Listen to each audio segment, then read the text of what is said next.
नमस्कार, आप देख रहे हैं इंडिया वॉइस और मैं हूं आपके साथ श्रुति अंगद। बुलेटिन करेंगे शुरुआत। लखनऊ से बड़ी खबर सामने आ रही है। आज से विधानसभा के शीतकालीन सत्र की शुरुआत होगी। कई अध्यादेशों को पटल पर रखा जाएगा। गौ सेवा आयोग संशोधन अध्यादेश, निजी विश्वविद्यालय 8वां संशोधन अध्यादेश पटल पर रखा जाएगा। प्रदेश माल और सेवा कर संशोधन अध्यादेश आज पटल पर रखा जाएगा। खेल विश्वविद्यालय संशोधन अध्यादेश पटल पर रखा जाएगा। यानी कि यूपी के विधानसभा शीतकालीन सत्र का आज आगाज होने वाला है। कई अध्यादेशों को पटल पर रखा जाएगा। विपक्ष संभल के मुद्दे को और बहराइच के मुद्दे को उठाता हुआ नजर आएगा। तो आज से विधानसभा के शीतकालीन सत्र की शुरुआत होगी और इस शुरुआत के साथ ही कई अध्यादेशों को पटल पर भी रखा जाएगा। गौ सेवा संशोधन को भी पटल पर रखा जाएगा। खेल विश्वविद्यालय संशोधन अध्यादेश पटल पर रखे जाएंगे। तो कई अध्यादेश पटल पर रखे जाने की उम्मीद जताई जा रही है। शीतकालीन सत्र का शुरुआत होना है 16 दिसंबर, यानी कि आज से ही शीतकालीन सत्र की शुरुआत होगी।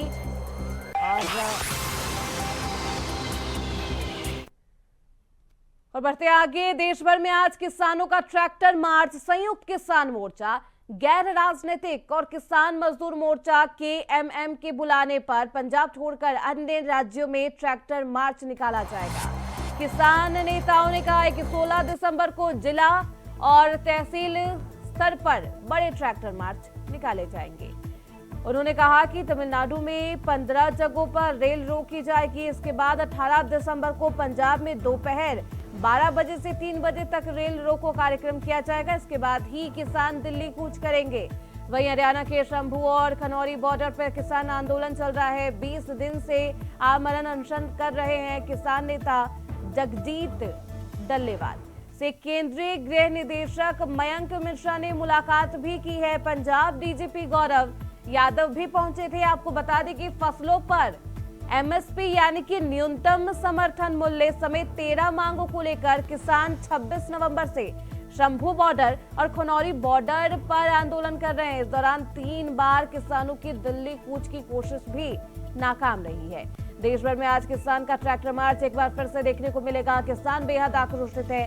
13 मांगों को लेकर लगातार अडिग नजर आ रहे हैं, मांग करते हुए नजर आ रहे हैं। वहीं पर अब रेल रोको कार्यक्रम का भी आगाज किया जाएगा। तमिलनाडु में 15 जगह रेल रोको कार्यक्रम होगा। 18 दिसंबर को पंजाब में रेल रोको कार्यक्रम किसान नेता और किसान करते हुए नजर आएंगे। तो ये बेहद ऐसी स्थिति है। अन्नदाता लगातार सड़कों पर मौजूद होकर बॉर्डरों पर मौजूद है और अपनी मांगों को रखते हुए नजर आ रहे हैं। और आज ऐसे में देश भर में किसानों का ये ट्रैक्टर मार्च निकाला जाएगा। वहीं अलीगढ़ के फेयर मीट फैक्ट्री में अमोनिया गैस रिसाव के चलते काम करने वाली 5 महिलाओं की आंखों में जलन की समस्या हो गई है, जिसके चलते महिलाएं बेहोश हो गई। अमोनिया गैस रिसाव में बेहोश हुई महिलाओं को मखदूम हॉस्पिटल में भर्ती कराया गया है। अमोनिया गैस के रिसाव की सूचना पर ADM city magistrate, city CO और थाने का फोर्स भी पहुंचा। अलीगढ़ के थाना रोरावर इलाके की ये घटना बताई जा रही है, जहां अमोनिया गैस के रिसाव से कई महिलाओं की आंखों में दिक्कत आने लगी है। अलीगढ़ के फेयर मीट फैक्ट्री का ये पूरा मामला, जहां अमोनिया गैस का रिसाव हो रहा है, जिसके चलते वहां के लोग बेहद परेशान हैं। जो कर्मचारी है उन्हें आंखों में दिक्कत होने लगी है। 5 महिलाएं हैं जिनको आंखों में जलन की समस्या हो रही है, जिनका इलाज किया जा रहा है। अब आंखों में जलन की वजह से, इस समस्या की वजह से महिलाएं बेहोश भी हो गई। तो अमोनिया गैस रिसाव में बेहोश हुई महिलाओं को मखदूम हॉस्पिटल में भर्ती कराया गया है, जहां उनका इलाज जारी है। महिलाओं को आंखों में जलन की समस्या हो रही है। 5 महिलाएं इस वजह से बेहोश हो गई है। तो फेयर मीट फैक्ट्री का ये पूरा मामला, जहां पर अमोनिया गैस का रिसाव हो रहा है और इसकी वजह से कई कर्मचारी जिन्हें स्वास्थ्य संबंधी दिक्कतें होने लगी है। तो फेयर मीट फैक्ट्री की लापरवाही एक बार फिर से सामने आई है। फैक्ट्री में अमोनिया गैस का रिसाव हो रहा है।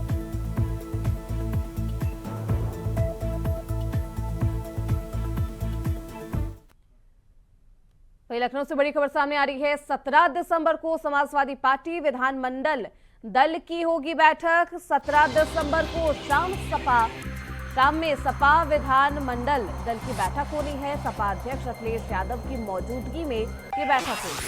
आज से विधानसभा के शीतकालीन सत्र की शुरुआत होगी। सदन शुरू होने के बाद विधानमंडल दल की बैठक करेगा विपक्ष। पहली बार सदन शुरू होने के बाद विधानमंडल दल की बैठक की जाएगी। सदन में सरकार को घेरने के लिए विपक्ष मुद्दा उठाता हुआ नजर आएगा।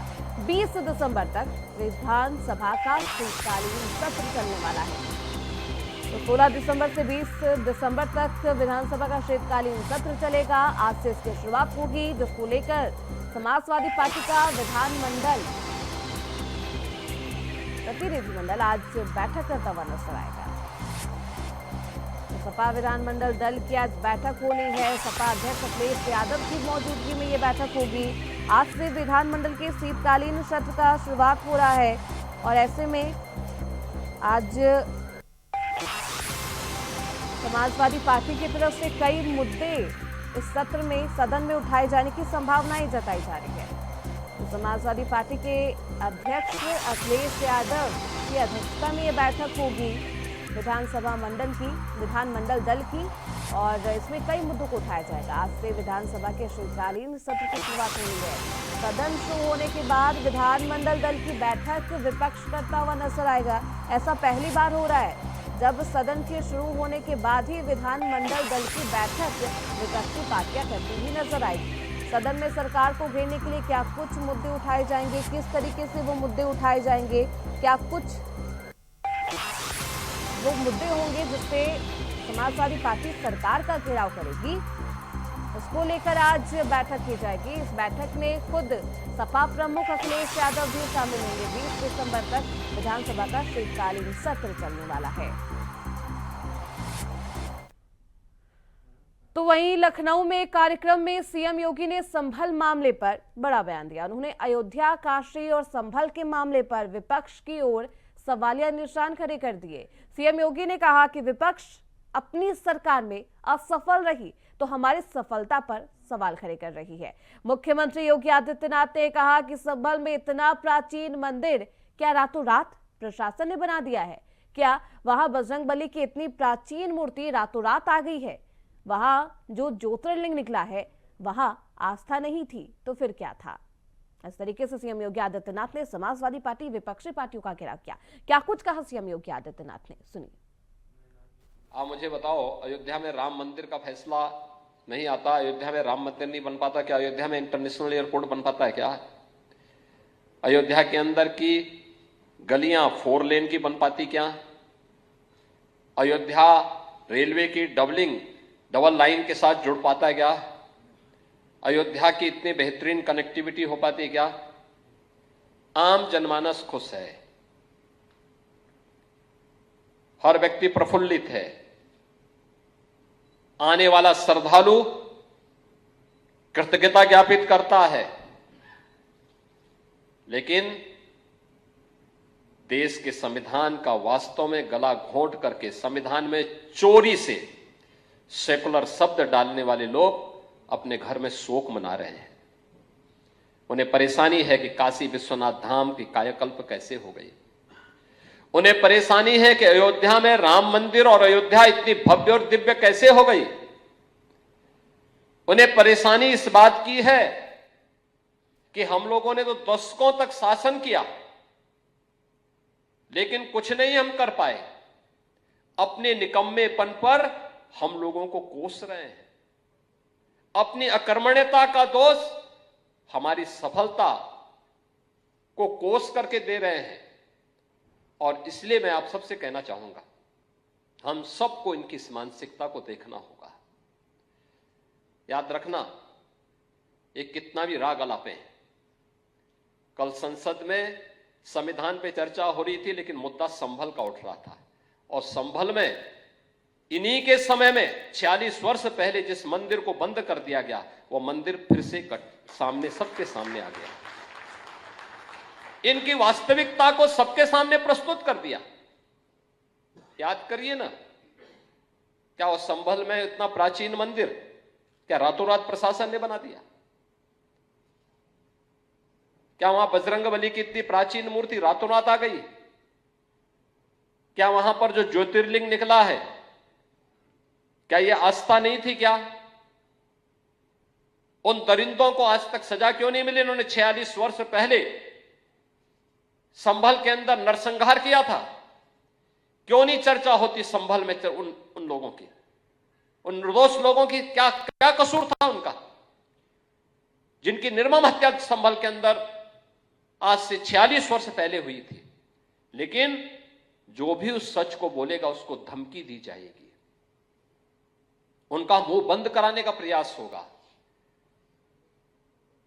और इसीलिए कुंभ के बारे में भी ये लोग इसी प्रकार के दुष्प्रचार को लेकर के आगे बढ़ने का कुत्सित प्रयास करेंगे। लेकिन मैं धन्यवाद दूंगा हिंदुस्तान जैसे मीडिया से जुड़े हुए इन स्तंभों को, जो भारत की विरासत की प्रतीक इन आयोजनों को पूरी भव्यता के साथ, पूरी निर्भीकता के साथ दिखाने का कार्य कर रहे हैं और भारत की परंपरा पर गौरव की अनुभूति हर भारतवासी को कराने में अपना योगदान दे रहे हैं। हमारी सरकार इन सब कार्यों के लिए पूरी प्रतिबद्धता के साथ कार्य कर रही है। वहीं जोधपुर में केंद्रीय मंत्री Gajendra Singh Shekhawat one nation one election पर कहा कि वन नेशन वन इलेक्शन समय की मांग है और बार बार होने वाले चुनावों को से बहुत समय और पैसा बर्बाद होता है। इससे विकास में भी बाधा आती है। जनता और इसमें शामिल लोग चुनावी मशीनरी सरकार से वन नेशन वन इलेक्शन लागू करने की मांग कर रही है। क्या कुछ कहा केंद्रीय मंत्री गजेंद्र सिंह शेखावत ने, सुनिए। महिलाओं की सुरक्षा निश्चित रूप से हम सबके लिए प्राथमिकता है और महिलाओं का सुरक्षा और सम्मान बढ़ाने के साथ साथ में सम्मानीय मोदी जी के नेतृत्व में हम महिलाओं के सशक्तिकरण से आगे बढ़कर के विमेन लेड डेवलपमेंट की दिशा में जा रहे हैं। भारत ने G20 की भारत की अध्यक्षता के समय जो नैरेटिव विश्व के सामने रखा था, इस पर भारत ने भी गति के साथ में काम किया और पूरा विश्व भी आज इस दृष्टिकोण से भारत के साथ किया। वन नेशन वन इलेक्शन पे विपक्ष बवाल मचा रहा है, क्या कुछ ये जरूरी है? देखिए, मुझे नहीं लगता कि अभी तक किसी ने इसको लेकर के कोई तीखी प्रतिक्रियाएं बहुत अधिक दी होंगी। कैबिनेट ने पास किया है, एक बार पार्लियामेंट में आएगा, उसके बाद में पार्लियामेंट की चर्चा के समय देखेंगे। लेकिन निश्चित रूप से देश की आवश्यकता है और जिस तरह से चुनाव खर्चीले हो रहे हैं, चुनाव के कारण से समय का अपव्यय हो रहा है, चुनाव के कारण से विकास कार्यों में बाधा लग रही है और बार बार होने वाले चुनावों के कारण से इस तरह की परिस्थितियां बनती है। देश में एक साथ एक ही समय पर चुनाव हो, ये निश्चित रूप से वर्षों से देश के मतदाता और देश के चुनाव में काम करने वाली ऐसे सभी लोग, वो लोग सभी इस बात की अपेक्षा देश की सरकार से कर रहे हैं। महिलाओं की सुरक्षा निश्चित रूप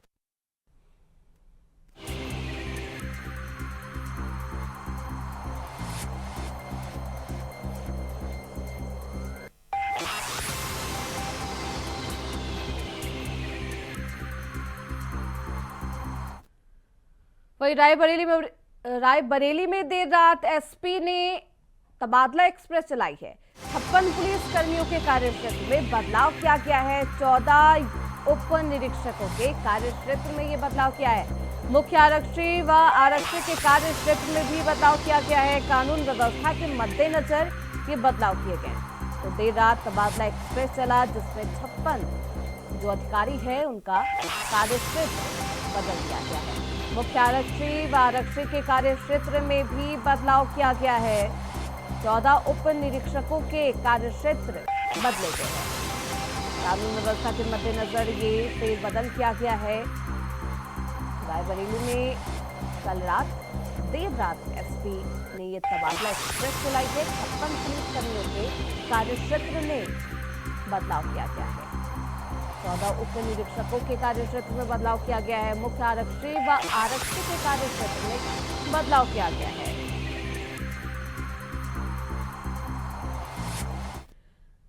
वहीं महाराजगंज में सिसवा विधानसभा के बीजेपी विधायक प्रेम सागर पटेल सरकारी अस्पताल में औचक निरीक्षण के समय चिकित्सकों की नामौजूदगी से भड़क उठे और मौके से ही डिप्टी सीएम ब्रजेश पाठक को फोन मिलाकर लापरवाह डॉक्टरों और चिकित्सा कर्मियों के खिलाफ कार्रवाई की मांग कर बैठे हैं। स्वास्थ्य विभाग की लापरवाही के खिलाफ विधायक की डिप्टी सीएम से शिकायत और विधायक की कार्यशैली को लेकर पूरे जनपद में चर्चा बनी हुई है। आपको बता दें कि पूरा मामला जनपद के सिसवा सामुदायिक स्वास्थ्य केंद्र का बताया जा रहा है, जहां मारपीट के एक मामले में घायल भाजपा कार्यकर्ता लालमणि को देखने शनिवार की रात विधायक प्रेम सागर पटेल अस्पताल पहुंचे थे। उनका आरोप है कि मौके पर ना ही डॉक्टर मौजूद थे और ना ही फार्मासिस्ट। इसके बाद वह भड़क उठे और मौके से ही डिप्टी सीएम ब्रजेश पाठक को फोन मिलाया, स्पीकर पर बात करने लगे और लापरवाह डॉक्टर और अस्पताल कर्मियों की जमकर शिकायत भी की।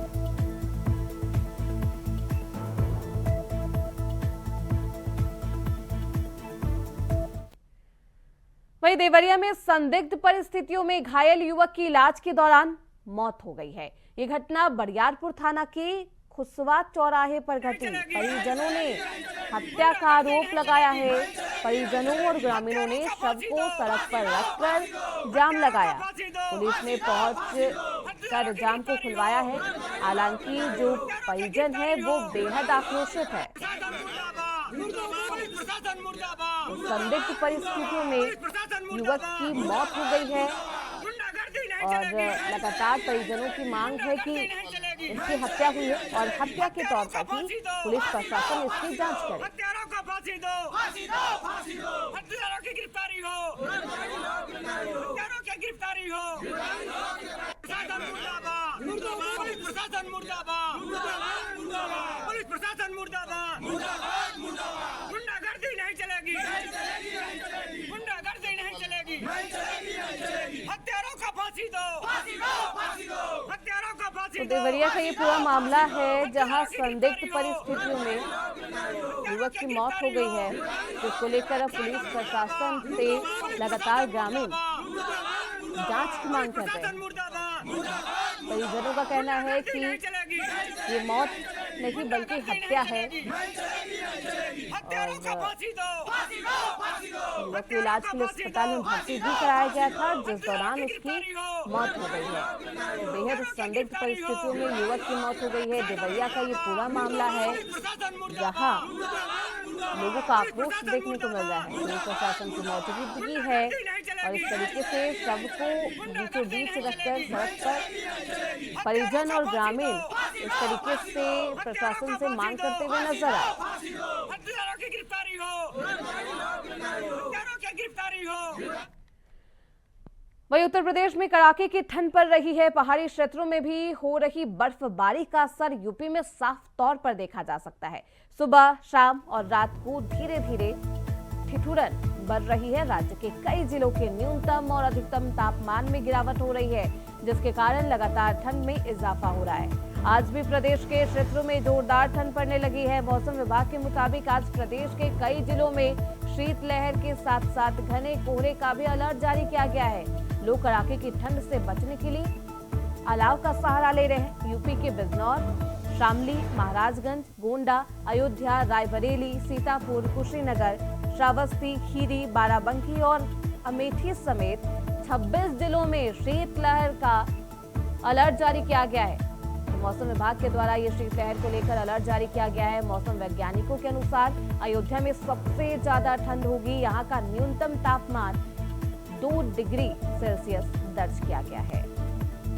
तो 26 जिलों में मौसम विभाग ने अलर्ट जारी किया है। शीतलहर को लेकर ये अलर्ट मौसम विभाग के द्वारा जारी किया गया है। एक बार फिर से उत्तर प्रदेश में कड़ाके की ठंड पड़ने लगी है। सुबह, शाम और रात को लगातार तापमान में गिरावट दर्ज हो रही है। तो जिलों में शीतलहर के साथ साथ घने कोहरे को लेकर भी मौसम विभाग ने अलर्ट जारी किया है। तो ठंड से बचने के लिए लोग अलाव का भी सहारा लेते हुए नजर आ रहे हैं। 26 जिलों में पुलिस प्रशासन, मौसम विभाग ने अलर्ट जारी किया है। पुलिस प्रशासन ठंड को देखते हुए तैनाती है। रैन बसेरों का भी आयोजन किया गया है। वही खबर हमीरपुर से है, जहां बच्चों के जन्मदिन के लिए पैसे न देने पर महिला ने 2 मासूम बच्चों के साथ जहर खा लिया। महिला ने पति से बच्चों के लिए जन्मदिन के लिए 5,000 रुपए मांगे थे। पति ने पैसे देने से इनकार कर दिया। पत्नी ने 2 मासूम बच्चों सहित जहर खा लिया। महिला और दोनों बच्चों को इलाज के लिए नजदीकी अस्पताल में भर्ती कराया गया है। महिला ने 2 बच्चों के साथ जन्मदिन के मौके पर पैसा नहीं देने की वजह से अपने साथ साथ अपने बच्चों को भी जहर खिला दिया। बच्चों का इलाज जारी है और ये महिला भी अस्पताल में भर्ती है, उसका भी इलाज कराया जा रहा है। जन्मदिन के लिए पति से पैसे मांगे थे 5,000 रुपए, जिसे नहीं देने की वजह से पत्नी नाराज थी। तो बच्चों के जन्मदिन पर पैसे मांगे थे और जिसकी वजह से पति ने पैसे नहीं दिए तो पत्नी नाराज थी। अपने साथ साथ अपने दोनों बच्चों को भी जहर खिला दिया। वहीं संभल में अतिक्रमण और बिजली चोरी के खिलाफ जारी अभियान के बीच जिलाधिकारी राजेंद्र पेसिया ने कहा है कि करीब 46 साल बाद खोले गए मंदिर और कूप की कार्बन डेटिंग के लिए भारतीय पुरातत्व सर्वेक्षण यानी कि ASI को पत्र लिखा गया है। पेसिया ने कहा यह कार्तिक महादेव का मंदिर है और यहाँ एक कूप यानी कि कुआं भी मिला है जो अमृत कूप बताया जा रहा है। मंदिर में पूजा भी शुरू हो गई है। यहाँ पर अब भी अतिक्रमण है। कल कुछ अतिक्रमण हटाए गए थे और बचा हुआ अतिक्रमण भी हम जल्दी हटा लेंगे। हमने मंदिर और कूप की कार्बन डेटिंग के लिए ASI को पत्र लिखा है। इस बीच पुलिस अधीक्षक SP कृष्ण कुमार बिश्नोई ने बताया है कि मंदिर की सुरक्षा की दृष्टि से पूरे क्षेत्र को CCTV से कवर कर लिया गया है और यहीं पर कंट्रोल रूम भी बनाया जा रहा है। इससे यहाँ पर 24 घंटे सुरक्षा व्यवस्था बनी रहेगी और कोई अराजक तत्व यहाँ ना आ सके। आपूर्ति निरीक्षक योगेश शुक्ला ने बताया है कि कार्रवाई के दौरान उन्हें हाजी रब्बान नामक व्यक्ति के घर से 25 सिलेंडर मिले। हालांकि परिवार ने दावा किया है कि सिलेंडर एक शादी समारोह के लिए है, लेकिन वे आवश्यक दस्तावेज उपलब्ध नहीं करा पाए। पुराना मंदिर मिला है सर, पूजा भी शुरू हो गई है, कुआं भी मिला है। करो आगे सर क्या कार्रवाई होनी है सर? इस मंदिर खराब मत करो। जो संभल में 19 कूप, 36 उर्वे, 52 सराय और 68 तीर्थ माने जाते हैं। तो अभी पंडित जी ने बताया, हालांकि इसको हम और कंफर्मेशन करेंगे। ये कार्तिक महादेव मंदिर है और इसमें एक कूप भी मिला है, अमृत कूप है ये। और जितने भी मंदिर होते हैं उसके साथ में एक जल का केंद्र होता है, तो उसी के अंतर्गत ये दोनों मिले। अभी यहाँ स्थायी रूप से सुरक्षा गार्ड लगे हैं, CCTV कैमरा आप ऊपर देख रहे हैं और जो पूजा है वह भी आरंभ हो गई है। और यहाँ पे कुछ अतिक्रमण भी है, कुछ अतिक्रमण समाप्त भी हो गया है कल से। फिलहाल इसी के साथ इस बुलेटिन में बस इतना ही। देखते रहिए इंडिया वॉइस।